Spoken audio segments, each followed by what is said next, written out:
Okay, so the first one.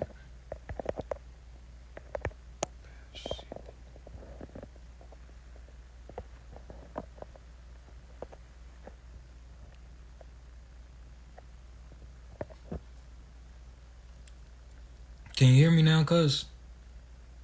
Okay, perfect. All right, so I was just giving some updates about what I'm doing. We looking to store like all this historic information. So this is a video I'm uploading today. Just doing ground research in Shalom and walking along the Shalom Creek. You know what I mean? My home city. So Slade the Ardmore is that account. Slade D, like how my mama was, you know what I'm saying? She called herself Deee Ardmore. So that's ARDMOR. You feel me? And so we was just talking about how Bathsheba is in the Trefo, which is, I don't like calling it Winston-Salem because Winston it's a vibrational frequency. And so like before the 1750s, or really you can go back to the 1800s, you know what I mean? This area wasn't called Winston-Salem. It was just called Shalom or Salem, which Salem is Shalom, But I want to go through this book, so Slade the Ardmore, when we go more on that in that video that I'm uploading, it'll be on there tonight, but Slade the Ardmore got like the garden, me being on like clocking on the clock of the moon, how we planted and germinated our crops this year on the moon cycle, on lunar cycle. We moved on lunar's clock, and she did the rest. Now we able to eat the fruits of the land, the watermelon. Let me see if I can show you the pictures of the watermelon. The watermelon is starting to yield right at Cancer season. Let me see here. Yeah.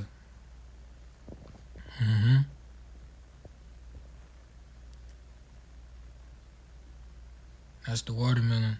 They growing already. And when I tell you it was hard work, like, I'm trying not to cry. Like, on April 23rd, and we just uploaded that video on Slade the Ardmore, by the way. It's up there on Slade the Ardmore. When I dug this out, all that was grass in that box. And that's a big old box of watermelon. Because then watermelon grow big. So it's going to be an abundance of watermelon. You feel me? So you track the journey. Like, when we plan it, everything is clocked on a cosmic clock. You feel me? So Slade the Ardmore, you know what I mean? Go check that out.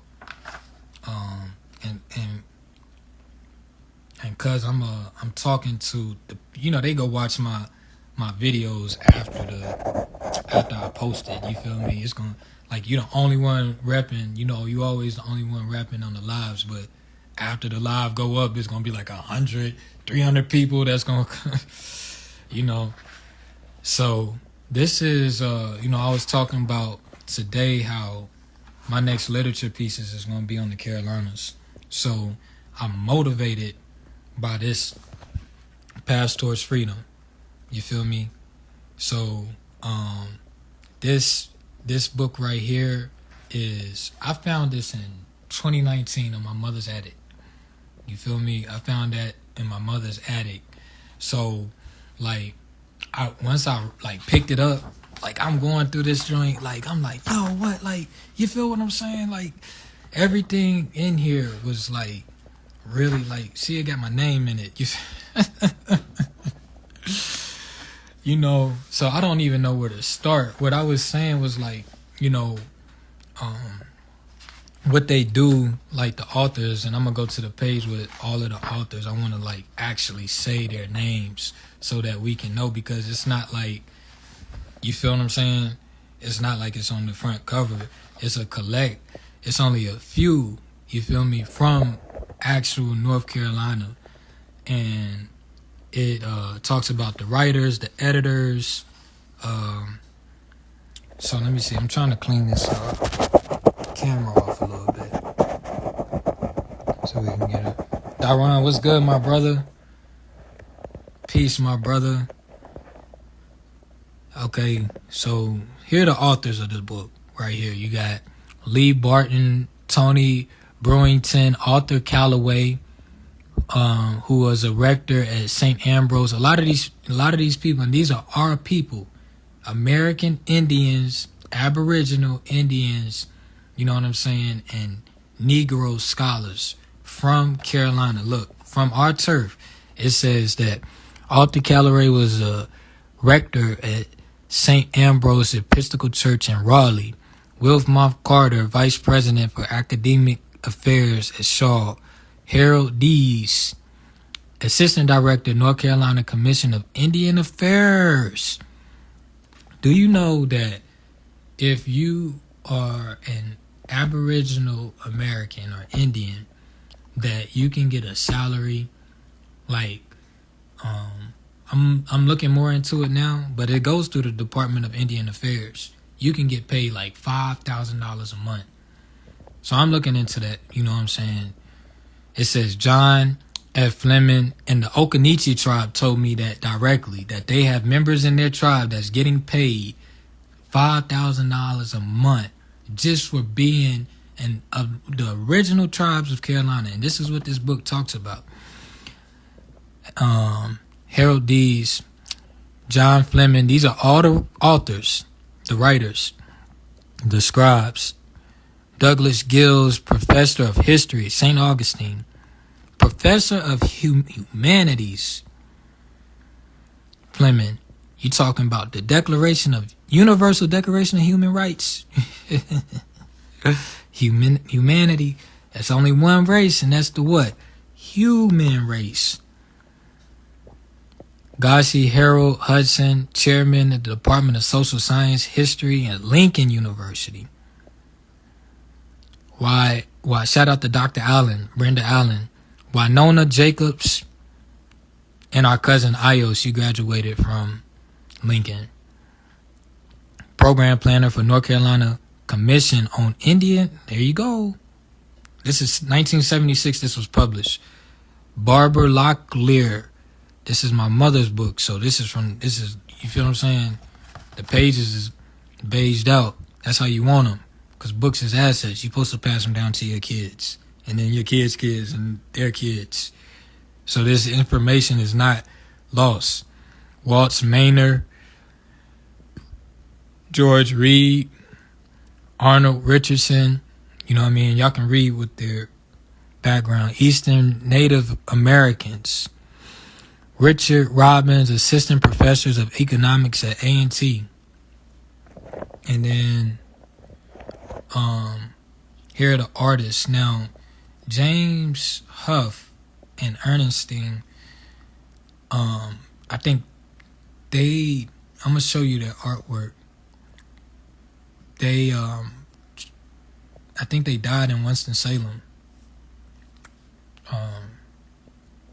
If I'm not mistaken, and they're, I think I read their obituary. They died in Winston a few years ago. James Huff did, I believe, 2016. And it says he's been painting since the age of 3. That's how old my son is. Wow. Wow. It says Jane and Ernestine were married in 1972, and they have worked as a husband and wife team. Their expeditions include the following. So I'm not about to go through all of this, you know what I mean? But I want to pay homage to the writers, and then like how they broke everything down, you know, so like the history of Native Americans and blacks in North Carolina. Now, you got to understand that you can be from another place and be a native, you feel what I'm saying, of America. Like your family could be from Poland and you come over here and you're born here, now you're a native. So what they're talking about is the Aboriginals who are from America and the blacks who came from Africa. Oh man, you know I got cross references like I'm AI. I cross my reference like I'm AI. You know what I'm saying? So what they're talking about, so Africa American We just talking about Americans and Africans from the diaspora. You know, so that's what this, like, all of this is talking about. That's what the history of all of this is talking about.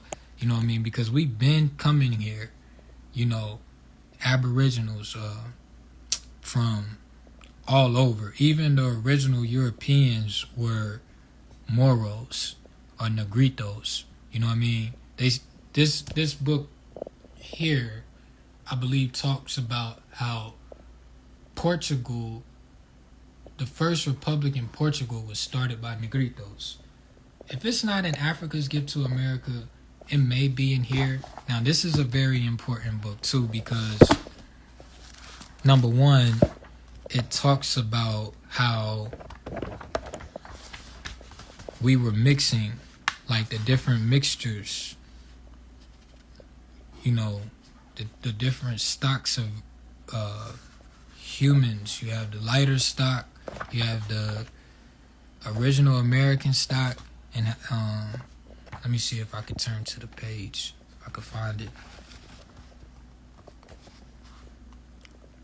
Let me see.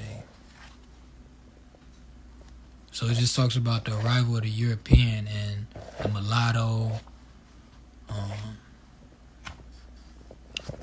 the Negro, the mulatto, and the American. That's what this is talking about. What this say? It's J. Rogers' Second Sex and Race, Volume 2. And y'all know, y'all seen when I first got this, because I did a live on it. Rich Brazilian mulatto women. So shout out to Lotto, Big Lotto. You know what I mean? Shout out to Tia Corinne. Shout out to Ninth Wonder. You know what I mean? Shout out to H. Jizzle. You know, Josh Howard, man.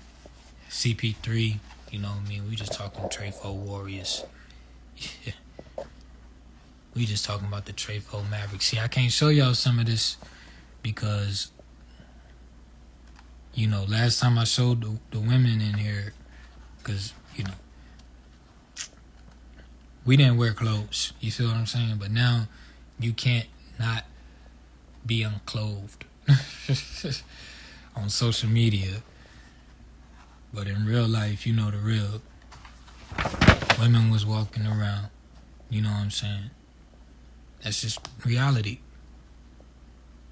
Okay, here we go. This is what I wanted to pull up. This is page 6, Sex and Race, volume 2. I lost my volume 1. If anybody's seen it, let me know, please, because I lost volume 1. But I got 1, 2, and 3 for this.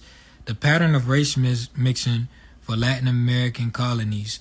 Know that Latin American also includes the Carolinas too. You understand? It says from Colorado. You feel me? Colorado. Long live my cousin Dennis, man. I mean, well, really, he like my uncle. Just because that's my grandfather Jack's son, man, who transitioned on 777 in Colorado. But he was from here. Ardmore. See page 322? Homage to my mother, 1922. Homage to my mother. She was born on 322. And Dennis, man.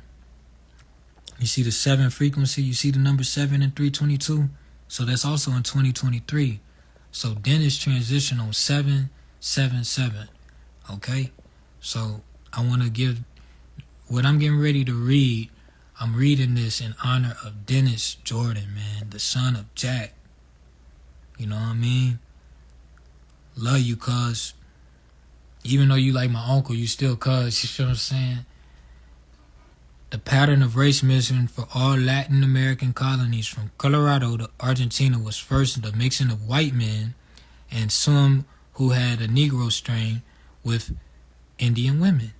The offsprings of these were called mezzitos, or mixtures. So we're just talking Mexico and Brazil. Now, if you heard these terms before, let me know. Put it in the comment. If you've been called this before, if this represents you. In Brazil, Bliclos.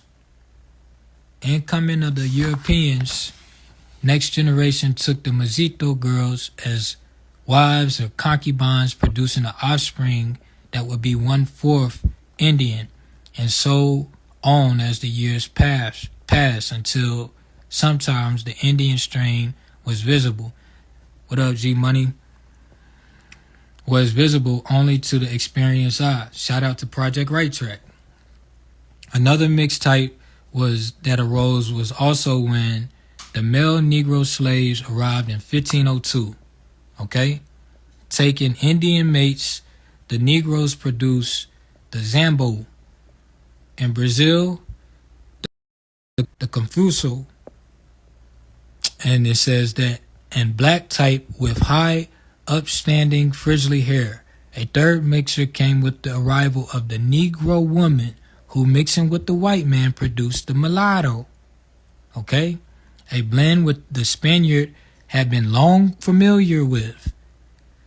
The three mixed types, the Mezquito, the Zambo, and the mulatto, began mixing among themselves, and these mixtures and their offsprings with the whites until there came to be a distinguished 55 varieties from the original mating of the Caucasian, Indian, and Negro. Okay? So let's go back here with it. So this is what this is talking about. You see what I'm saying? It goes right back into it. Concerning the social and economic progress of blacks in North Carolina following the Civil War. And notes John Fleming that the blacks acquire education and property at a more rapid rate than whites. You feel what I'm saying? So when they're talking about blacks, you literally heard where that source from. The Negroes that came here from not just Africa, but also Spain and England too.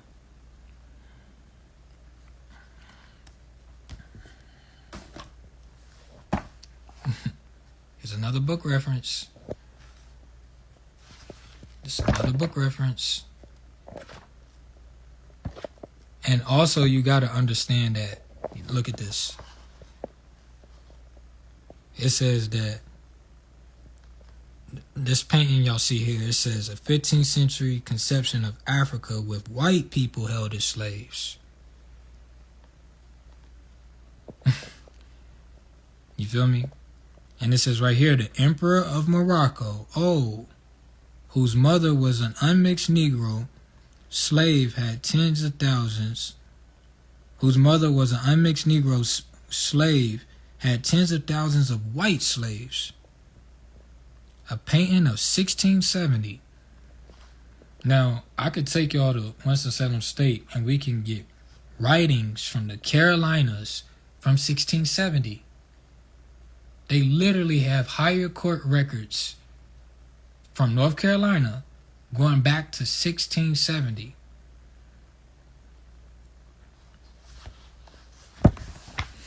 Alright, so this is how these, so we said the name George Reed, that's who wrote this piece. Then you go into the Native Americans. What they're talking about is the indigenous Americans. You know what I'm saying? The indigenous Carolinians who have been here since time immemorial.